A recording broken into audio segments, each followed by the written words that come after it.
是它所提供的文字内容，或者是它的图形内容，它现在讲的都是主辅战机，然后它不像以前一样还提供照片，然后还提供路线，现在都是一个很象征性的内容。那其实当初为什么做这个？当然这是国防部要想一想，当初为什么做这个？那我们来看看，我们见贤思齐一下，也就是日本防卫省统合幕僚监部，除非他真的没跟上，或者其实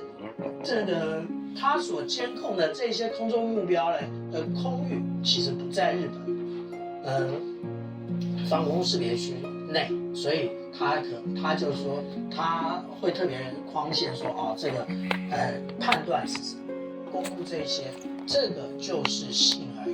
有真，告诉大家你不是在做认知作战，而是实际上就有这些